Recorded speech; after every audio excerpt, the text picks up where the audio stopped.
एक और बड़ी खबर की बात करेंगे। इस वक्त एक और बड़ी जानकारी आपको बता दें। देश प्रदेश में शारदीय नवरात्र की धूम है। शारदीय नवरात्र का आज 8वां दिन है।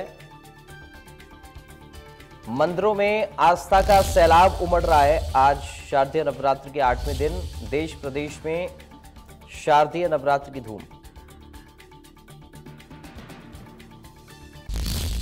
हमारे साथ अक्षय जायसवाल हमारे संवाददाता इस खबर पर लाइव जुड़ गए हैं। अक्षय, आज 8वां दिन है शारदीय नवरात्र का, किस तरह का उत्साह, धूम, श्रद्धालुओं में भक्ति भाव किस तरह आपको नजर आ रहा है, और तैयारियां, प्रशासनिक व्यवस्था भी कैसी हैं, मंदिरों में क्या कुछ इंतजाम है और मंदिरों का नजारा क्या है? अक्षय,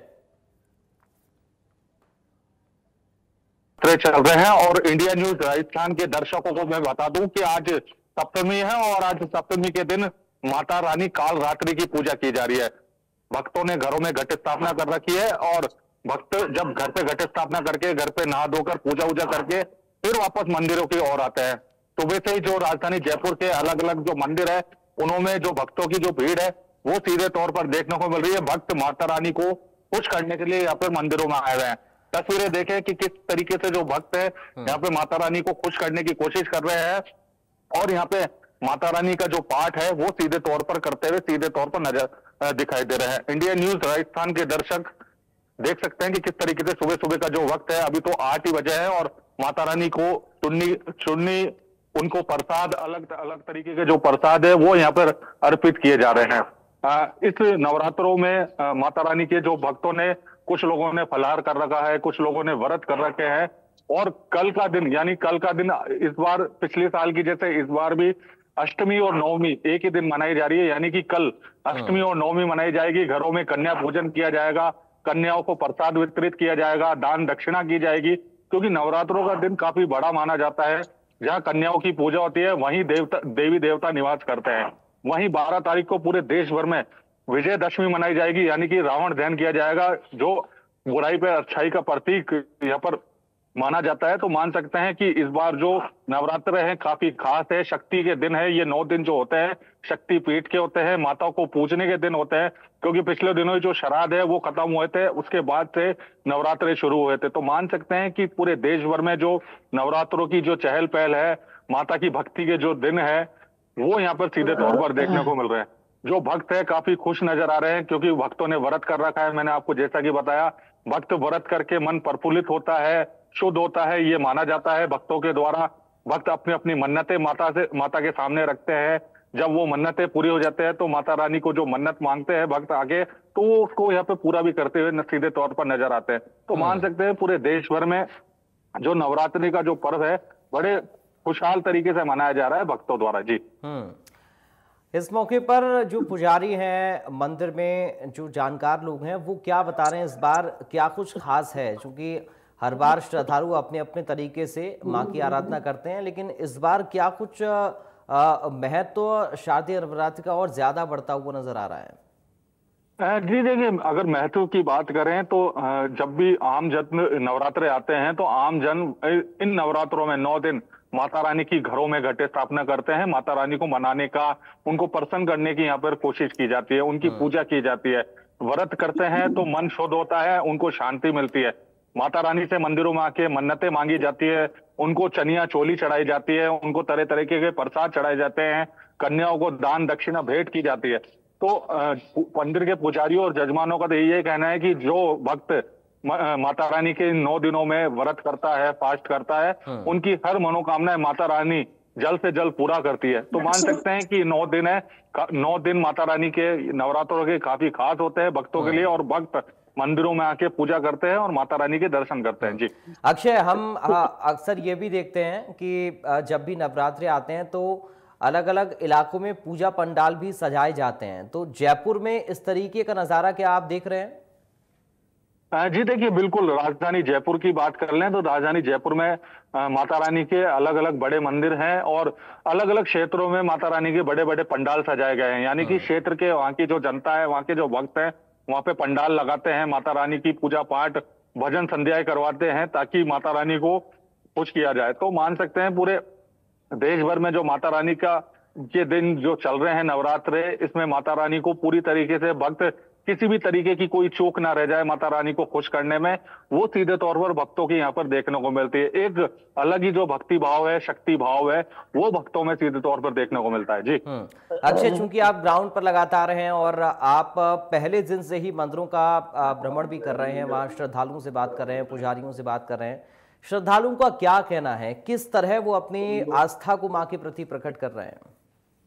हाँ जी, देखिए, जब भी भक्तों से बात होती है इंडिया न्यूज की, तो वो भक्त यही कहते हैं कि ये 9 दिन बड़े शांति के दिन होते हैं, क्योंकि जब भी इंसान एक टाइम व्रत करता है, एक टाइम यानी भोजन व्रत करके भोजन ग्रहण करता है, सुबह से शाम तक का पूरा बड़ा लंबे दिन रहते हैं, व्रत करता है, तो उनको एक अलग ही शांति मिलती है। उनका ये भी कहना होता है कि जब भी वो व्रत करते हैं, माता रानी की पूजा करते हैं, भक्ति भाव में रहते हैं 9 दिन, तो एक अलग ही जो शांति है वो उनके मन में रहती है। और माता रानी उनकी मन्नतें मंदिरों में लेके आते हैं, घरों में घट स्थापना कर पूजा करते हैं, तो उनकी जो मन्नतें हैं वो भी बड़े भक्ति भाव से कहते हैं कि वो मन्नतें भी उनकी पूरी होती है। तो भक्तों का बड़ा ही अच्छा रेस्पॉन्स है, वो इस नवरात्रों में सीधे तौर पर देखने को मिलता है। अक्षय, आपने भक्तों के मन की शांति की बात तो की, लेकिन इसमें प्रशासन की भूमिका भी बहुत ज्यादा अहम होती है। जब भी इस तरीके के त्योहार होते हैं तो शांति व्यवस्था बनी रहे, श्रद्धालुओं को तकलीफ किसी तरह की ना हो, इसको लेकर प्रशासनिक इंतजाम क्या इस बार रहे हैं अक्षय? जी जी, देखिए, देश भर में नवरात्र तो चल ही रहे हैं, तो और देखने को मिल रहा है, क्योंकि हमारे जब सभी संवाददाता देख रहे हैं अपने अपने क्षेत्रों के मंदिरों में पुलिस प्रशासन काफी अलर्ट मोड पे रहता है, क्योंकि जब भी बड़े दिन या त्योहार आते हैं तो मंदिरों में पुलिस प्रशासन की एक अलग ही व्यवस्था होती है, जहाँ पे भक्तों को किसी प्रकार की कोई परेशानी ना हो, तो भक्तों को लाइन में लगने में कोई परेशानी ना हो, मंदिर के जो प्रशासन है उनके द्वारा व्यवस्था की जाती है। जो स्वयं सेवक है मंदिरों में आके सेवा पूजा करते हैं, भक्तों को लाइन में लगवा के दर्शन करवाते हैं, पुलिस की व्यवस्था की जाती है। तो मंदिरों में भी जो सुरक्षा व्यवस्था है वो सीधे तौर पर पूरे देश भर के जितने जहां भी माता रानी के मंदिर है, इन बड़े नवरात्रों में सीधे तौर पर देखने को मिल रहा है। जी, बहुत शुक्रिया आपका अक्षय जायसवाल, जानकारी और इस पूरी बातचीत के लिए। अब कोटा आपको लेकर चलते हैं, जहां पर योगेंद्र महावर इस वक्त हमारे संवाददाता मौजूद हैं। योगेंद्र, क्या तैयारी और क्या इंतजाम मंदिरों में है? श्रद्धालुओं में उत्साह कितना है? आज 8वां दिन है शारदीय नवरात्रि का, किस तरह लोग आस्था अपनी प्रकट कर रहे हैं योगेंद्र? देखिए, नवरात्र का त्योहार जो है बड़ा त्योहार माना जाता है। पूरे साल भर नवरात्र के त्योहार का 9 दिन तक घरों में, मंदिरों में माता रानी की पूजा की जाती है, और आज अष्टमी का दिन है। अष्टमी का दिन एक बड़ा और महत्व दिन माना जाता है, क्योंकि अष्टमी के दिन अधिकतर जगहों पर, अधिकतर घरों पर जो है माता रानी की पूजा के साथ साथ अनुष्ठान किए जाते हैं, और कन्याओं को भोजन कराया जाता है, उनको चुनरी ओढ़ाई जाती है, इसके साथ ही उनका आशीर्वाद भी लिया जाता है। पिछले कुछ सालों से जो है देखा जा रहा है, नवरात्रों में अष्टमी और नवमी एक ही दिन मनाई जा रही है, जो कि कल मनाई जाएगी। लेकिन अधिकतर घरों में, अगर 60% से अधिक घरों में कोटा की बात की जाए, तो आज अष्टमी के दिन, क्योंकि नवरात्र की शुरुआत से बात की जाए तो 3 तारीख से नवरात्र शुरू हुए थे, तो उसको देखते हुए आज अष्टमी का दिन माना जाता है, तो आज ज्यादा पूजा की जा रही है। सुरक्षा की बात की जाए तो हमेशा सुरक्षा के पुख्ता इंतजाम कोटा में मंदिरों में देखने को मिलते हैं, क्योंकि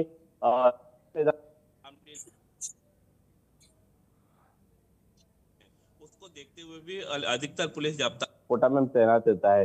श्रद्धालुओं की बात की जाए तो सुबह से ही श्रद्धालु जो है मंदिरों में पहुंच जाते हैं दर्शन करने के लिए, क्योंकि आज अष्टमी के दिन में दार देवी मंदिर है। इसके अलावा जो प्राचीन मंदिर कोटा जिले में बने हुए हैं, वहां पर सुबह से ही भक्तों की लाइन देखने को मिलती है। दार देवी यहाँ से तकरीबन 18 किलोमीटर दूर दार देवी का एक प्राचीन मंदिर है, जहाँ पर आज के दिन कुछ ज्यादा ही भीड़ वहां पर देखने को मिलती है, जहाँ पर 2 से 3 किलोमीटर लंबी लाइन तक लग जाती है। तो निश्चित तौर पर जो भक्तों का उत्साह है वो लगातार बढ़ता जाता है, और नवरात्र के दिन का इंतजार साल भर से रहता है। नवरात्र के दिन में आज अष्टमी के दिन जिस तरह की जैसे मैंने पहले बताया, पूजा अर्चना की जाती है, कन्या पूजन कराया जाता है, कल का दिन भी एक आखिरी दिन माना जाता है। और कल का जो नवरात्र में कल नवमी का दिन है, और अष्टमी का दिन भी अगर बात की जाए एक शास्त्रों के अनुसार, तो कल अष्टमी पूजी जाएगी। लेकिन अगर नवरात्र की शुरुआत से अगर गिनती की जाती है तो आज अष्टमी का दिन है। तो निश्चित तौर पर भक्तों में उल्लास काफी कुछ देखने को मिलता है। मंदिरों में अलग अलग जगहों पर अनुष्ठान किए जाते हैं। इसके अलावा जो दूसरे मंदिर है उनमें सुंदरकांड के पाठ किए जा रहे हैं, और अभी कुछ ही देर में श्री राम मंदिर जो यहाँ पे बना हुआ है, वहां पर एक अनुष्ठान और यज्ञ में हो जाएगा। आज और कल वो दोनों दिन चलेगा, क्योंकि अष्टमी और नवमी के दिन वहां पर यज्ञ किया जाता है, और अभी 10 बजे से उस यज्ञ की शुरुआत हो जाएगी। तौर पर भक्तों में एक खास तौर पर देखने को मिलता है। और यही उल्लास कहीं ना कहीं नवरात्रि को एक रोचक और एक श्रद्धालु तौर पर देखा जाता है। योगेंद्र, कोटा में भी क्या पूजा पंडाल अलग अलग इलाकों में नजर आ रहे हैं? श्रद्धालुओं की तरफ से ऐसे इंतजाम भी किए गए हैं मां के प्रति आस्था प्रकट करने के लिए? पूजा पंडाल की बात की जाए तो अलग अलग जगहों पर पूजा पंडाल बनाए गए हैं। अलग अलग जगहों पर डांडिया जहाँ पे कार्यक्रम हो रहे हैं, जहाँ बड़े बड़े कार्यक्रम डांडिया के हो रहे हैं। स्टेशन क्षेत्र की बात की जाए, नयापुरा जो पुराना स्टेशन क्षेत्र एरिया है, जहाँ पर लाखों की संख्या में दे रहे हैं, उनको भी कहीं ना कहीं कोटा में अपनापन मिले, प्यार मिले, उसका भी विशेष तौर पर प्रशासन की तरफ से और संस्थाओं की तरफ से ध्यान रखा गया है। तो वहां पर भी कोचिंग संस्थानों के अलावा जो हॉस्टल एसोसिएशन है या जो दूसरी संस्थान है, उनकी तरफ से भी डांडी की व्यवस्था की गई है। तो निश्चित तौर पर वहां पर पंडाल बनाए गए हैं। वहां पर अलग अलग जगहों पर पंडालों के साथ साथ माता रानी के सुबह शाम वहां पे आरती की जाती है और भजन संध्या के भी कई जगहों पर कार्यक्रम हो रहे हैं। तो निश्चित तौर पर खास तौर पर इस बार छात्रों का ध्यान रखा गया है, क्योंकि छात्रों में मानसिक तनाव को लेकर कैसे किस तरह से श्रद्धा से जोड़ा जाए, किस तरह से उनको भक्ति से जोड़ा जाए, उसका भी विशेष तौर पर ध्यान रखा गया है। तो छात्रों के लिए विशेष तौर पर व्यवस्था की गई है, जहाँ पर उनके लिए रात को डांडे की व्यवस्था की गई है और सुबह शाम जो है आरती के लिए अलग से पंडाल बनाए गए हैं, जहाँ पे स्टूडेंट्स जाकर माता रानी का भजन कर सकते हैं, माता रानी की पूजा कर सकते हैं। तो निश्चित तौर पर प्रशासन की तरफ से अलग से व्यवस्था है ही, लेकिन इसके अलावा जो कोटा में जो अलग अलग संस्थान है, वो भी अलग अलग तरीके से इस बार नवरात्र पर कई तरह के कार्यक्रम कर रही है, जिससे शहरवासी उत्साह के साथ इन कार्यक्रमों में भाग ले सके, माता रानी की आरती कर सके, डांडे में शामिल हो सके। इसके अलावा जिस तरह की पूजा अर्चना की जा रही है, जिसके अलावा अलग अलग प्रतिष्ठान किए जा रहे हैं, उनमें शहरवासी शामिल हो सके। और इस तरह की प्रतिष्ठान आगे भी निरंतर जारी है। अगर 3 तारीख से बात की जाए, जब से नवरात्रि शुरू हुए हैं, और 3 तारीख से लेकर आज अष्टमी का दिन है और कल नवमी का दिन है, तो कल भी ये जारी रहेगा। और परसों भी अगर दशहरे की बात की जाए तो परसों भी जारी रहेगा। बहुत शुक्रिया आपका योगेंद्र, जानकारी और इस पूरी बातचीत के लिए। आप टूडा भीम आपको लेकर चलते हैं, जहां पर सुमित शर्मा इस वक्त मौजूद है, हमारे संवाददाता। सुमित, क्या माहौल है, क्या नजारा है? आज 8वां दिन है शारदीय नवरात्रि का, किस तरह उत्साह श्रद्धालुओं का मंदिरों में उमड़ रहा है? सुमित जी बिल्कुल, मैं इंडिया न्यूज के दर्शकों को बता दूं कि अब आज का 8वां नवरात्रा है और बड़े ही हर्षोल्लास के साथ जो ये शारदीय नवरात्रे होते हैं ये मनाए जाते हैं। 9 दिन माँ की भक्ति का एक अलग ही रंग होता है। यानी हम कह सकते हैं कि लोग इन 9 दिनों में बहुत ही आनंद लेते हैं भक्ति का। यानी कि देखिए, लोगों द्वारा व्रत रखा जाता है कि जो दिनचर्या होती है रोज की, वो इस तरीके की होती है कि सुबह उठते हैं, पूजा अर्चना करते हैं, पूजन किया जाता है और उसके बाद फलाहार लिया जाता है और शाम को एक टाइम भोजन करते हैं। कई लोग ऐसे होते हैं कि दिन भर सिर्फ भूखे रहते हैं और सिर्फ फलाहार करते हैं। और वही देखिए, ये 9 दिन एक भक्ति के लिए, स्पेशल माँ की भक्ति के लिए बनाए गए हैं। वहीं अगर हम बात करते हैं तो यहाँ देखिए जौ की घट स्थापना की जाती है और घट के चारों तरफ जो होते हैं वो बोए जाते हैं। यानी कि जो फिर वो 9 दिन तक जो है वो पानी सींचा जाता है और फिर उसके बाद वो बड़े हो जाते हैं। एक बार मैं अंदर लेके चलूंगा मंदिर में, जहाँ तस्वीर दिखाने की कोशिश करूंगा। देखिए इस तरीके से घट स्थापना होती है और ऐसे जो बोए जाते हैं और वही अखंड ज्योति होती है वो जलाई जाती है। देखिए अखंड यहाँ, और रामायण जी में कैमरा में साथी जी कहूँगा, देखिए ब्राह्मण की बैठे रचना करेंगे तो यहाँ रामायण का भी आयोजन पंडितों द्वारा किया जा रहा है। अनुष्ठान इसमें बहुत महत्व रखते हैं। वहीं अगर हम बात करें तो देखिए अष्टमी कल 11-12 बजे तक अष्टमी रहेगी, उसके बाद नवमी लग जाएगी। हालांकि पंडितों का यह कहना है कि विजयदशमी और जो नवमी है वो एक हो गई है। यानी कि दोनों एक तिथि घटने की वजह से विजयदशमी और नवमी का एक त्योहार माना जा रहा है। लेकिन कई जगह पर नवमी कल दोपहर बाद भी मनाई जाएगी। वैसे अगर पंडितों से हमने जब बात की, उनसे जाना कि नवमी कब है,